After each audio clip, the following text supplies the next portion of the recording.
할렐루야, 복된 새벽입니다. 새벽 기도회를 주님의 이름으로 시작합니다. 다같이 찬송가 545장 이 눈에 아무 증거 아니 배워도 찬송하십시오. 이 눈에 아무 증거 아니 배워도 믿음만을 가지고 손을 걸으며 이 길에 아무 소리 아니 들려도 하나님의 약속이 서리라.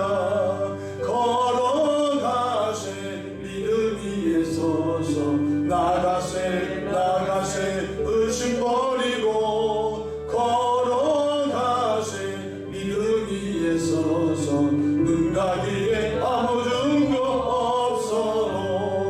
이 눈에 보기에는 어떠한지 이미 얻은 증거대로 늘 믿으며 이 맘에 의심 없이 살아갈 때에 우리 소원 주 안에서 이루리. 걸어가세 믿음 위에 서서 나가세 의심 버리고 걸어가세 믿음 위에 서서 눈 가기에 아무 증거 없어도 주님의 거룩함을 두고 맹세한 주 하나님 아버지는 참 이쁘다. 그 귀한 모든 약속 믿는 자에게 능치 못할 무슨 일이 있을까. 걸어가세 믿음 위에 서서 나가세 의심 버리고 걸어가세 믿음 위에 서서 눈 가기에 아무 증거 없어도.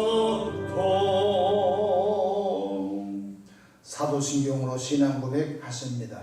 전능하사 천지를 만드신 하나님 아버지를 내가 믿사오며 그 외아들 우리 주 예수 그리스도를 믿사오니 이는 성령으로 잉태하사 동정녀 마리아에게 나시고 본디오 빌라도에게 고난을 받으사 십자가에 못 박혀 죽으시고 장사한 지 사흘 만에 죽은 자 가운데서 다시 살아나시며 하늘에 오르사 전능하신 하나님 우편에 앉아 계시다가 저리로서 산자와 죽은 자를 심판하러 오시리라.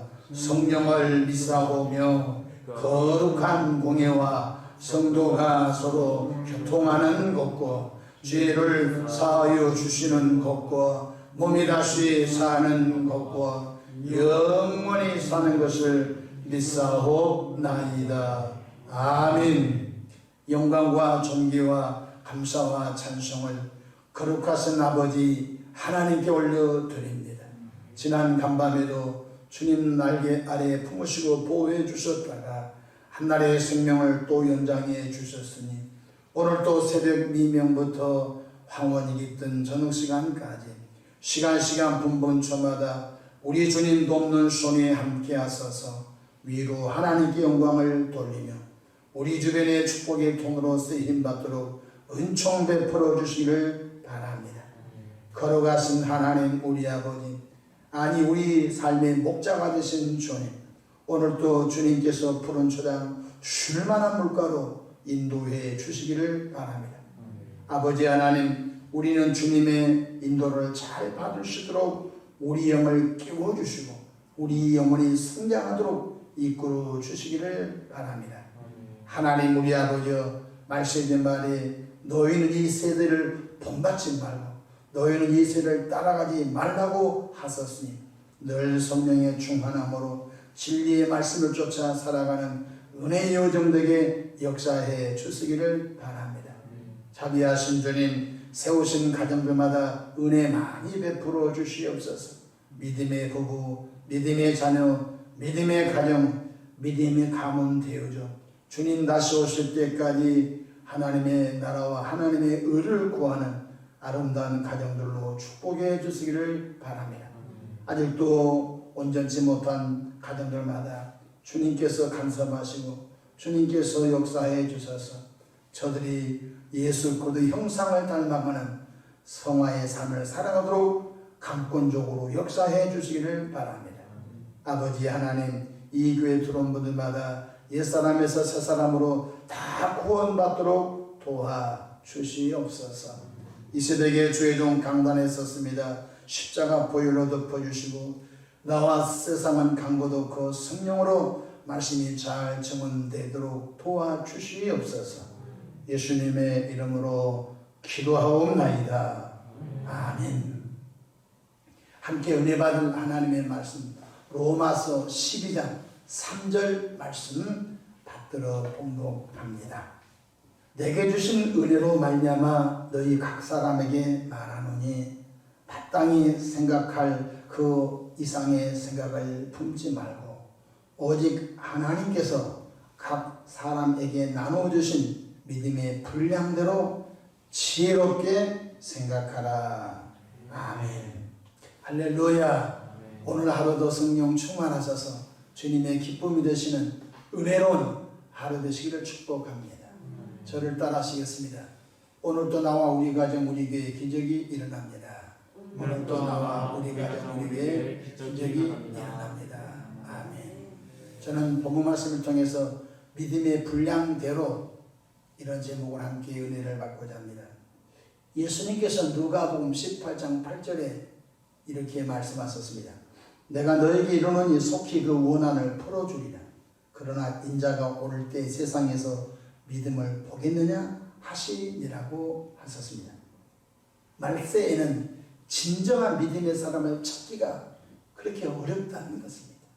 가난한 과부가 불의한 재판관을 찾아가 재판관님 나의 원한을 풀어주셔서 한 분이 아닙니다. 이틀이 아닙니다. 한 달이 아닙니다. 1년이 아닙니다. 될 때까지 불의한 재판관이 이렇게 말하면 그가 자주 찾아와 나를 번거롭게 하니 그의 손을 들어주리라.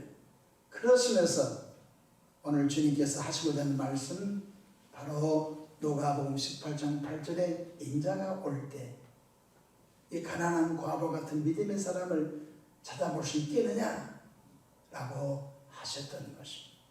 저와 여러분들은 시대만을 살아가고 있습니다.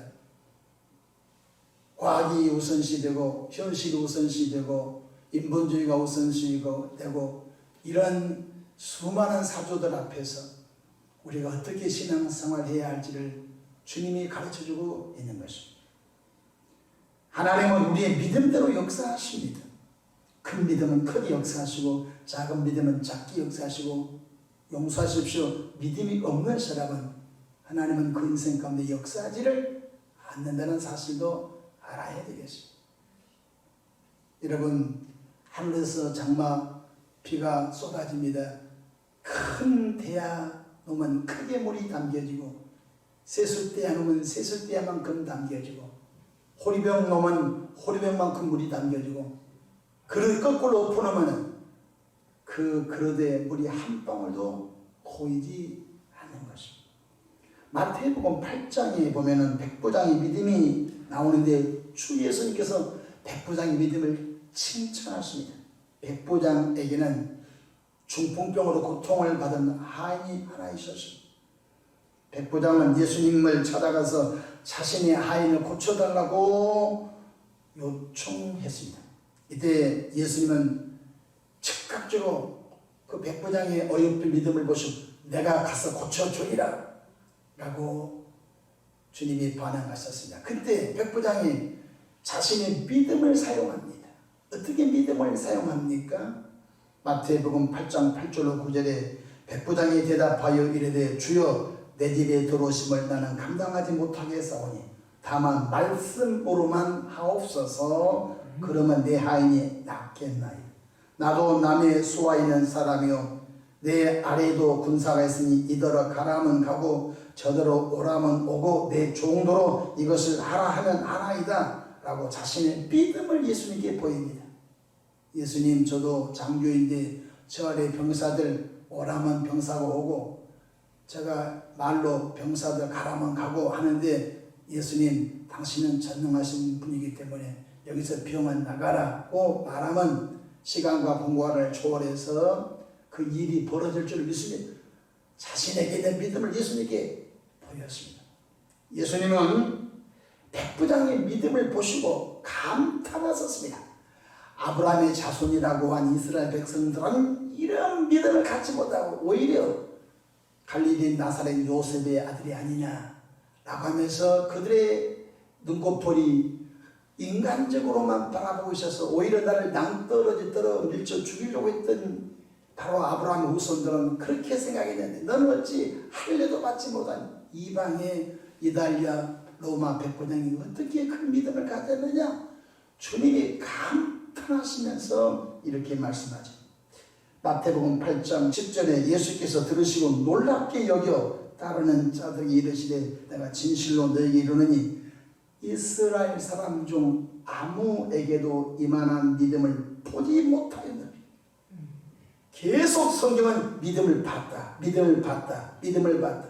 남의 목사 믿음을 봤다, 장로님의 믿음을 봤다, 권사님의 믿음을 봤다, 집사님의 믿음을 봤다. 우리의 머리털을 세시는 하나님께서 여러분의 믿음을 지금 보고 있다는 것입니다. 예수님께서 백부장 믿음을 보시고 봤다는 것입니다. 이만한 믿음을 만나보지 못했다고 주님이 칭찬을 하고 있습니다. 예수님은 백부장의 믿음대로 선포하시자 그 즉시 그 집 하인의 집에서 고침을 받은 사건이 복음서에 기록되어 있는데 마태복음 8장 13절에는 예수께서 백부장에게 이르시되 가라 내 믿음대로 될지어다 하시니 그 즉시 하인이 나으니라. 그 믿음입니다. 백부장의 믿음입니다. 그럼 오늘 새벽에 말씀을 듣는 여러분들은 여러분의 믿음대로 하나님이 역사하신다는 것입니다. 큰 믿음은 크게 역사하시고 작은 믿음은 작게 역사하시고 안 믿는 사람은 안 믿는 것으로 기적이 전혀 나타나지 아니한다는 것입니다. 하나님은 그 사람의 믿음의 분량대로 일하시고 역사하시고 칭찬하시고 기뻐하신다는 것입니다. 저는 코로나 시기에 두 딸을 결혼시켰습니다. 참 마음고생이 너무 많았습니다. 49명만 결혼 예식장에 들어가는 법이 있었습니다. 99명까지 들어가는 법이 있었습니다. 평생 한 번도 보지 못하는 일이 벌어졌습니다. 가족들도 다 들어가지 못하는 그런 법이 있었습니다. 큰딸 결혼식 때는 청첩장을 3번이나 찍었습니다. 왜냐하면 자꾸 장소가 바뀌니까, 자꾸 날짜가 바뀌니까 한 번 찍어서 버리고 또 한 번 찍어서 버리고 그 마음고생은 이루 말할 수가 없어요. 한 번은 목동 양천 우체국에 청첩장을 보내려고 하는데 또 어떤 일로 변경돼서 그 청첩장을 다시 해가 지기 전에 가서 찾아오는 일도 있었습니다. 하지만 하나님의 은혜로 무사히 큰 딸을 결혼시키고 또 그 이듬해 작은 딸을 하나님의 은혜로 결혼을 시켰습니다. 네, 우리가 결혼식 하게 되면 축하금이 있습니다. 멀리 계신 분들은 온라인으로 축하해주는 마음으로 축의금을 보내주고 가까이 있는 분들은 현장에 오셔서 축의록에 자기 이름을 쓰고 축하금 봉투를 줍니다. 축의금이 모아지다 보면 직계가 나오게 됩니다. 현장에서 오는 직계 또 개설된 은행 통장으로 오는 축의금 직계가 나온 것입니다. 여러분들은 결혼식을 마치고 난 다음에 보통 어떻게 하십니까? 저는 온라인으로 들어온 축의금, 현장에서 받은 축의금, 온라인도 아니고 현장도 아니고 오고 가면서 아는 지인들이 어찌 알고 축하금을 준 것을 전부 계산했습니다. 그래서 그것에 11조를 띄었습니다. 당연한 거 아닙니까? 11조를 띄고 또 이렇게 큰 행사를 잘 마치게 해주셔서 감상금을 띄었습니다. 근데 막상 없는 목사 형편에 띄어보니까 상당히 큰 액수예요. 그래서 그렇지만 하나님의 은혜로 이 거룩한 일을 잘 하시고 당연히 내가 없는 일에 소득이 생겼으니까 그것에 11조를 기쁨과 감사함으로 여러 가지 예물을 봉헌했습니다. 둘째 딸도 또 하나님께서 이 모양 저 모양 은혜를 주셔서 그곳에서 11조를 잘 구별해서 하나님께 봉헌했습니다. 여러분, 쉽지 않는 일입니다. 왜냐하면 목돈이 생겼거든요. 그 목돈이 생기면 여러분 어떻게 생각합니까? 은행에다가 고정으로 넣어놓고 돈을 안 받는, 그 목돈을 안 깨려고 하는 것입니다. 왜냐하면 다음에 긴급할 때 쓰려고. 여러분, 가장 좋은 긴급한 장소에 모아놓은 것이 하나님의 나라인 줄로 믿으시길 바랍니다. 우리 교회 장로님으로 계신 우리 이성준 장로님이 제가 주례를 썼습니다. 이성준 청년하고 우리 최진경 청년이 교회에서 만나서 제가 우리 교회 본당에서 주례를 써서 이렇게 결혼을 묶어서 제가 시켜드리는데, 우리 이성준 그때 청년도 축의금을 모아가지고 결혼식 축의금을 모아가지고 헌금했던 것이 기억난 거죠. 참 쉽지 않습니다. 사람이 목돈이 생기면 욕심이 생긴 거죠. 어떤 사람은 장례를 마쳤습니다. 장례식을 마치면 조의금이 들어옵니다. 믿음이 좋은 가정은 그 조의금을 이렇게 잘 구별해서 조의금을 가지고 헌금을 합니다. 그 믿음이 약한 사람들은 그렇게 하질 않죠. 그러니까 다 믿음의 분량대로 역사하는 것입니다. 어떤 교인이 정년퇴임을 했습니다. 정년퇴임을 하고 퇴직금을 크게 받았습니다. 그 정년퇴임 그동안 하나님 은혜로 65년, 63년, 62년, 60년 동안 잘 마쳤습니다. 하나님 감사합니다. 목돈 정년 퇴직금이 모아졌습니다. 자기 손에 왔습니다. 당연히 그곳에 11조를 구별하여 하나님께 드리는 것입니다. 이제 다 그러느냐? 아니면 100명 가운데 정년 퇴직금에 11조를 하신 분은 글쎄 10%도 될는지 안 될는지 모릅니다. 그 전부 믿음의 분량대로 일하는 것입니다. 정년 퇴임을 하였어도 그곳에 11조를 구별하는 거예요. 어떤 사람이 집을 팔았습니다. 집을 살 때 금액을 자기가 압니다. 집을 살 때 금액이 1억이었는데 집을 팔 때가 5억이었다고 가정합시다. 4억의 차익이 생겼습니다. 4억의 차익, 4천만 원을 하나님 그동안 잘 살았는데 투자 목적은 아니었지만 어떻게 집가가 올라가서 4억이 저에게 이득이 생겼습니다. 그 4억을 하나님 11조로 구별해 드립니다. 여러분 오해하지 마십시오. 11조 설교하면 목사님은 돈만 밝힌다고 하는데 그렇지 않습니다. 스펄전 목사님은 11조를 하지 않는 목사는 진정한 목사는 아니라고 했던 것입니다. 우리가 내게 주어진 소득 가운데 그것을 구별하여 11조를 든 것은 참 귀한 것입니다. 최고의 신앙이 11조 신앙인 줄로 믿으시기를 바랍니다. 다 그렇게 하는 것은 아닙니다. 오히려 집을 팔았는데 양심은 압니다. 11조를 해야 되는 걸 압니다. 그러니까 하지 못한 것 때문에 부담이 돼서 교회를 떠납니다.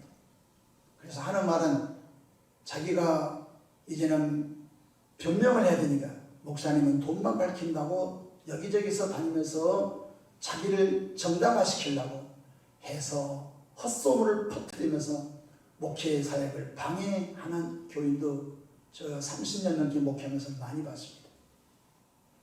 하기 싫으면 조용히 안 하면 될 건데 일부러 자기 마음의 양심은 같이 신앙 양심은 작동되고 하기는 싫으니까 나가서 여기저기 다니면서 목사님 돈만 밝힌다고 나쁜 말을 퍼뜨림으로 복음 전도 하나님의 나라 일에 막대한 지장을 초래하는 것을 볼 수가 있는 것입니다. 하나님은 믿음대로 역사하십니다. 왜 그럴까요? 하나님은 그 중심을 보기 때문에 그렇습니다. 11조는 하나님의 것이라는 분명한 믿음 있기를 축복합니다. 그거 만지면 큰일 나는 것입니다.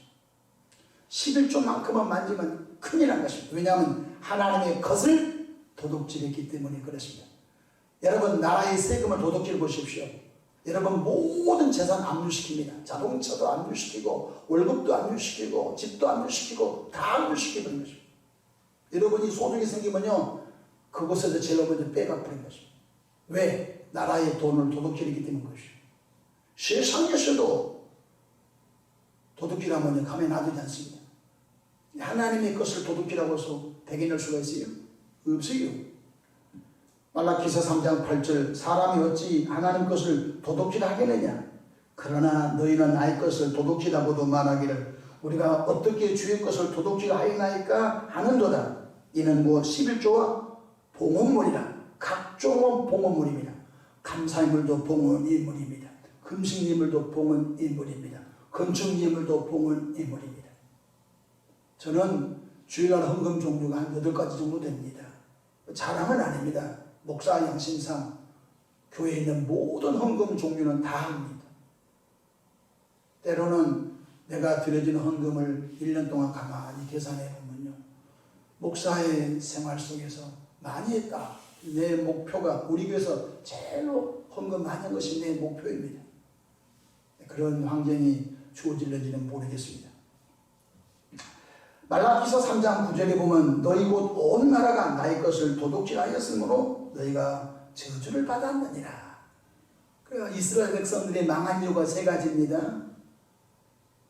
첫 번째 안식일을 피한 것입니다. 이스라엘 백성들이 다윗과 솔로몬 때 그 큰 복을 받았는데 그들의 안식일을 피합니다. 안식일날 장사하고 안식일을 폐한 것 때문에 하나님이 진노하십니다. 구약성경 전체는 여호와께로 돌아오라 여호와께로 돌아오라 것입니다. 두 번째 이스라엘 백성들이 멸망한 이유가 두 번째 우상 숭배입니다. 나 외에 다른 신들을 내게 있게 하지 말지니라. 우상 숭배. 오늘의 우상 숭배가 뭡니까? 돈이 우상 숭배입니다. 만모니즘, 돈신을 사람이 섬깁니다. 주님이 두 주인을 섬길 수 없다고 했습니다. 하나님을 섬기려면 하나님을 섬기든지 돈을 섬기면 돈을 섬기지 돈도 섬기고 하나님도 섬길 수 없다. 주님이 마태복음에 가르쳐주고 있는 것입니다. 셋째가 11조를 띄어먹은 것입니다. 첫째는 안식일을 피한 것, 두 번째는 우상 숭배하는 것, 세 번째는 하나님의 것 11조를 도둑질함으로 수많은 선지자를 통하여 경고했는데 돌아오지 않으니까 하나님이 말라기 선지자를 통하여 딱 말씀하시고 하나님의 말씀이 끝납니다. 세례 요한 때까지 하나님이 말씀하지 않습니다. 여러분, 여러분의 부모님이 해도 안 되면 한 3년 동안 같이 밥을 먹어도 말 안 해본다고 생각하십시오. 엄마도 자식에게 말 안 하고 아빠도 자식에게 말 같이 공간에서 밥을 먹고 사는데 말 안 하는 거예요. 그러면 자식들이 얼마나 답답하겠어요. 하나님이 하다 안 되니까 하나님이 말을 해요. 신구약 침묵이라는 것입니다. 신약과 구약 사이에 하나님이 300년 넘게 침묵하십니다. 하나님이 말 안 해요. 왜? 그렇게 하나님의 종 선지자를 통하여 그렇게 애끓는 마음으로 돌아오라. 내 백성들아 돌아오라. 돌아오라. 안 돌아오니까 하나님이 입을 닫아버려요. 말라기 3장 10절 만군의 여호와가 이르노라. 너희의 온전한 11조를 창고에 들여 나의 집에 양식 있게 하고. 온전한 11조입니다. 우리는 11조 할 때 제대한 것은 했다고 기록이 됩니다. 100만 원 벌었습니다. 10만 원 11조입니다. 근데 5만 원만 합니다. 사람은 11조 했다고 해준데 하나님은 안 했다라고 말하십니다. 그래서 온전한 11조인 것입니다. 자기를 점검하는, 내 신앙생활이 어디가 고장났는가 불량이 됐는가를 점검하는 것이 성경이고, 그 성경을 쉽게 가르친 사람이 목회자인 것입니다. 만군의 여호와가 이르노라. 너희 온전한 11조를 창고에 들여, 하나님의 창고에 들여 나의 집 양식이 있게 하고 그것으로 나를 시험하여 내가 하늘 문을 열고 너희에게 복을 쌓을 것이 없도록 붙지 아니하나 보라. 주님이 당신을 시험하라고 하시. 11조만큼만 하나님이 시험하라고 하시. 복을 주나 안 주나 시험해 보라는 것입니다. 우리가 믿음으로 드린 헌금은 재정부에서 기록을 하여서 보관하지만 완전한 보관 장소는 천국입니다. 내가 떨어진 11조는 하늘 곳간에 저장되어져 그것이 상급이 된 줄로 믿으시기 바랍니다. 상급이 된다. 상급. 마태복음 6장 19절 너희를 위하여 보물을 땅에 쌓아두지 말라. 거기는 좀과 동록이 해하며 도둑이 구멍을 뚫고 도둑질하느니라. 어떤 사람이 자기 은행에 7억이 돈이 있었어요. 아침에 일어나 보니까 해킹이 돼가지고 자기 은행 통장이 깡통돼 있어요. 요즘 스마트폰 시대에 스마트폰 뱅킹 쓰잖아요. 악성 앱을 깔아가지고 내게 있는 모든 정보가 탈취됐는데 지난 간밤에 7억이 돈이 날아갔어요. 뭐 그런 뉴스 너무 많잖아요. 세상의 은행은요 좀과 동록이 구멍을 뚫고 다 가져갈 수 있다는 거예요. 마태복음 6장 20절 오직 너희를 위하여 보물을 하늘에 쌓아두라. 거기는 좀이나 동록이 해하지 못하며 도둑이 구멍을 뚫지도 못하고 도둑질도 못하느니라. 그러시면서 예수님께서 마태복음 6장 21절 내 보물이 있는 곳에는 내 마음도 있느니라. 여러분의 마음 어디 있어요? 돈이 가는 곳에 마음이 있는 것입니다. 하나님은 이렇게 말씀하십니다. 바로 네 보물이 있는 곳이 네 영적인 마음이 있다라고 말씀하십니다. 11조의 영적 핵심은 물질의 주인이 하나님이십니다. 제가 자식을 4명을 키우면서요 아주 어렸을 때부터 11조 훈련을 시켰어요.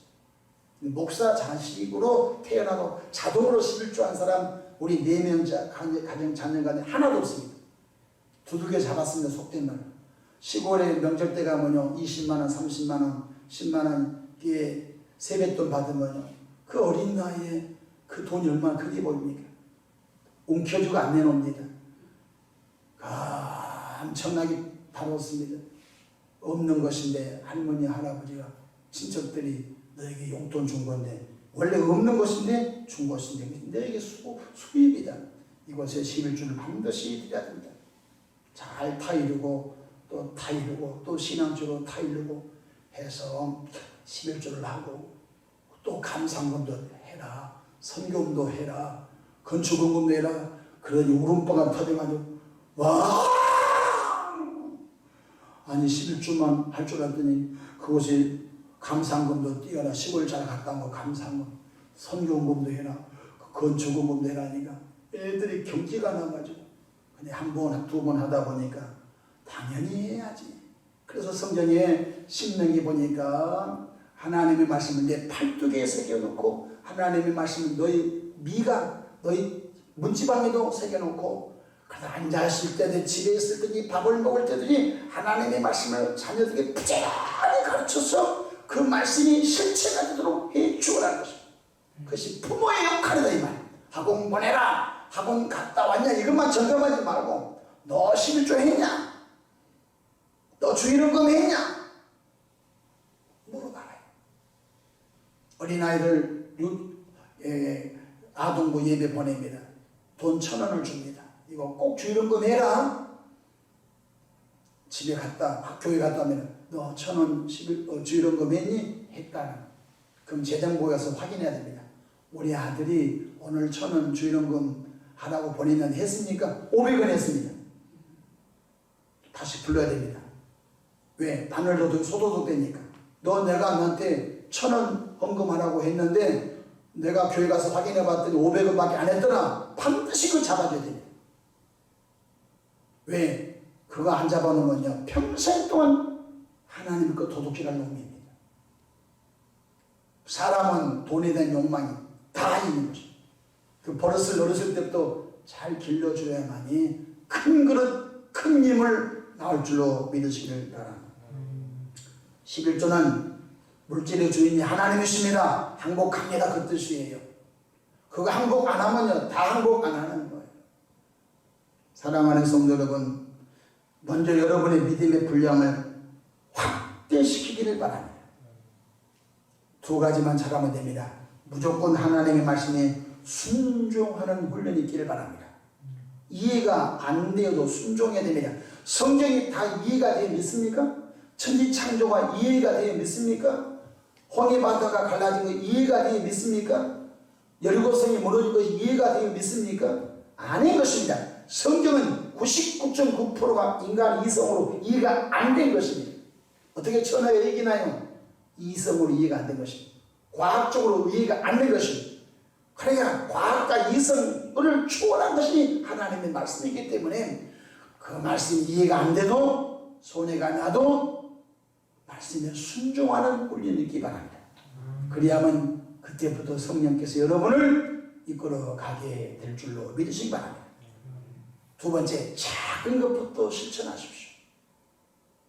목사님이 결혼식 마치고 11주 했다. 어떤 사람 장례식 마치고 11주 했다. 초신자가 그렇게 안 된 것입니다. 적은 것부터 시작하십시오. 그러면 믿음의 분량이 커서 다음에 100억을 줘도 10억을 딱 11주 할 수 있습니다. 크게 복을 받아도 크게 할 수 있는 은혜가 열리게 될 줄로 믿으시기 바랍니다. 하나님이 이렇게 말씀하셨습니다. 사람이 무엇으로 심든지 그대로 거두리로다. 근데 있지 않습니까? 그거 아끼면 내게 되지 않습니다. 반드시 도둑놈이 와서 뺏어갑니다. 요렇게 저렇게 저렇게 이렇게 다 뺏어갑니다. 그 사람들은 마지막에 하나님 회개합니다. 회개는 되겠지만 이미 때는 지나갔고 그 아름다운 것을 가지고 하나님의 거룩한 일을 해야 할 때 하지 못했기 때문에 하나님은 그 사람을 징계하신 것입니다. 말씀을 마치고자 합니다. 여러분의 믿음의 분량은 어느 정도 된다고 생각하십니까? 여러분의 믿음의 분량을 크게 만드시기 바랍니다. 그것은 말씀을 자꾸 실천하십시오. 체험을 경험할 것입니다. 말씀을 또 실천하시고 또 체험을 경험할 것입니다. 그러다 보면 하나님을 신뢰하게 됩니다. 말로 들었던 하나님 내게도 역사하구나. 말로 들었던 하나님 내게도 역사하구나 하면서 믿음의 분량이 커지면서 하나님께서 더 큰 걸 부어줘도 당연히 하나님께 영광을 돌리는 사람으로 하나님을 세워 가실 줄로 믿습니다. 물질의 주인이 하나님이십니다. 하나님은 이 시대 말에 여러분을 통해서 크게 일하시기를 원하신 것입니다. 말세지 말에 돈이 없어서 애통하는 소리가 아닙니다. 믿음이 없어서 하나님은 애통하고 계신 것입니다. 기도하겠습니다. 좋으신 하나님 우리 아버지여, 인자가 올 때 믿음을 보겠느냐 하셨습니다. 우리 믿음의 분량대로 일하시는 주님, 이왕 예수 믿을 바에야 믿음의 분량에 커지게 역사해 주시옵소서. 그래서 짧은 인생 사는 여정 중에 하나님이 복을 쏟아 부어 주신 것 가지고 하나님의 영광을 멋지게 드러내는 삶이 되게 하옵소서.